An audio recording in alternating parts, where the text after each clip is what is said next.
Oke, assalamualaikum warahmatullahi wabarakatuh. Pada kesempatan kali ini saya tidak menambah materi baru dulu.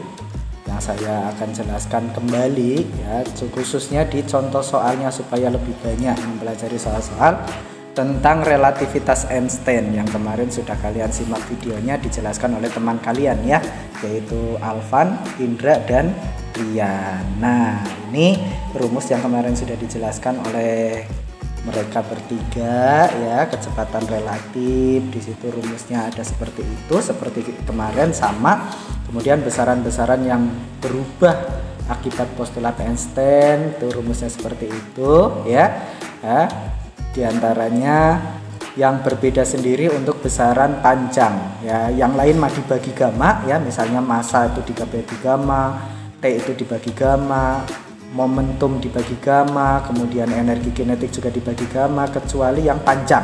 Yang panjang tidak dibagi gamma tetapi dikalikan dengan gamma ya. Apa itu gamma, Pak? Gamma itu ya sama dengan akar 1 min V kuadrat per C kuadrat, di mana V-nya adalah kecepatan si benda dan C adalah kecepatan cahaya ya.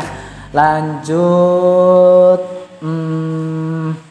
ya, hubungan antara gamma dan C itu rumusnya itu. Tetapi kita bisa lebih mempersingkat lagi ya dengan menggunakan trik superkilat yang kedua ya. Bila bilangan antara kecepatan V dan gamma adalah berhubungan secara Pitagoras, tapi kalau saya mengatakan seperti hubungan sin dan cos ya. Coba dilihat tabel ini antara kecepatan dan gamma. Misal kecepatan itu sin, berarti gammanya itu cos ya. Misalnya kalian lihat kolom ketiga, kecepatan nilainya setengah, sin yang nilainya setengah itu 30 derajat ya enggak. Misalnya kalau katakanlah sin kecepatan itu sin 30 derajat, berarti gammanya adalah cos 30 derajat ya. Sin 30 kan setengah, cos 30 setengah akar 3. Hanya bedanya kalau kecepatan ada embel-embel C-nya di situ. Ya, kalau gamma nggak ada embel-embel C-nya. Ya, gitu. Saya kira itu saja yang saya tambahin. Lanjutnya ya kita langsung masuk ke soal-soalnya ya. Soal-soalnya ini soal nomor 1 ini tentang kecepatan relativitas ya. Oke, lanjut soal nomor 2. Ini masih sama tentang kecepatan relativitas. Saya bahas nomor 2 ya. Seorang pengamat di stasiun ruang angkasa datang menuju stasiun tersebut dari arah berlawanan dengan kelajuan VA sama dengan VB sama dengan 3/4 C. C adalah cepat rambat cahaya. Kelajuan pesawat A menurut pilot di pesawat B adalah, jadi ceritanya ada dua pesawat A dan B ya. Mereka datang ke bumi. Pesawat A kelajuannya 3/4 C, pesawat B kelajuannya juga 3/4 C. Nah, pilot di pesawat A melihat pesawat B itu kecepatannya berapa. Kalau kita di bumi melihat pesawat A kelajuannya 3/4 C, pesawat B juga 3/4 C. Tapi di pesawat B, pilot yang ada di pesawat A itu melihat pesawat B itu kelajuannya berapa. Nah, itu menggunakan kecepatan relatif seperti rumus kemarin gitu ya. V sama dengan VA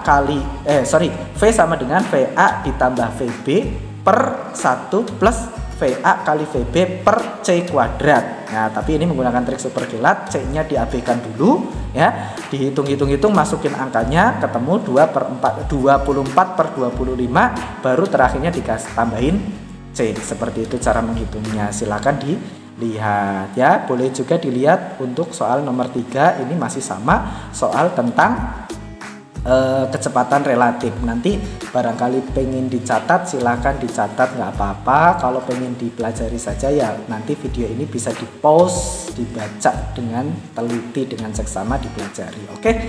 Nah, selanjutnya untuk tadi kecepatan relativitas ya. Ini masih kecepatan relativitas nomor 4 dan 5 tadi ya. Yang ini massa relativitas. Nah, ini nomor 1 ya. Sama nomor 2-nya ini kita bahas nomor 2 deh. Sebuah benda dengan massa diam M0. Massa diam itu massa ketika bendanya itu diam, tidak bergerak. Kalau massa relativitas, massa ketika bendanya itu bergerak. Oke. Jika sebuah benda dengan massa diam M0 bergerak dengan kecepatan 0,6 C.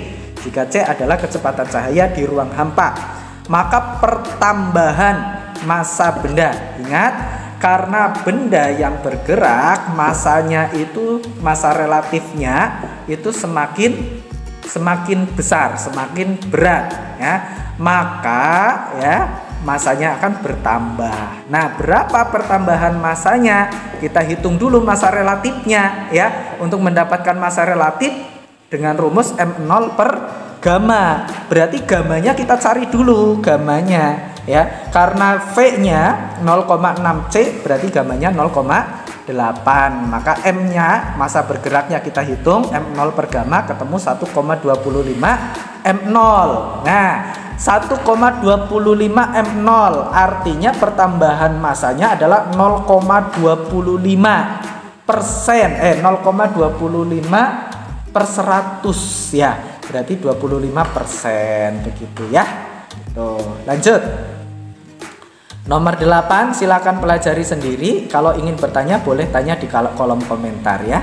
Nomor 9 ya. Nomor 10 ini tentang waktu relativitas, sama aja rumusnya yang dipakai itu saja, delta T sama dengan T0 per gamma. T0 nya adalah waktu ketika benda itu diam, T-nya ketika benda itu bergerak. Kita lanjutkan lagi contoh soal yang lain ya. Ini tentang panjang relativitas ya. Kalau panjang relativitas sudah dijelaskan, ini satu-satunya rumus yang berbeda, yang lain dibagi gamma, kalau ini dikali dengan gamma. Jadi L relativitasnya, panjang relativitasnya sama dengan panjang ketika benda itu diam dikalikan dengan gamma ya. Nah, gammanya seperti tadi, dicari dengan menggunakan rumus apa namanya? V ya, seperti di kolom sin cos itu tadi. Nah, energi kinetiknya juga sama, ini energi diam dibagi dengan gamma. Begitu juga ya, sama ini energi kinetik, silakan diperhatikan, dipelajari. Nah, ini terakhir satu soal lagi tentang energi kinetik seperti itu. Oke ya, silakan yang ingin bertanya mau dibahas soal nomor berapa ya, silakan tanya di kolom komentar di bawah ini. Oke, dari saya cukup sekian. Wassalamualaikum warahmatullahi wabarakatuh.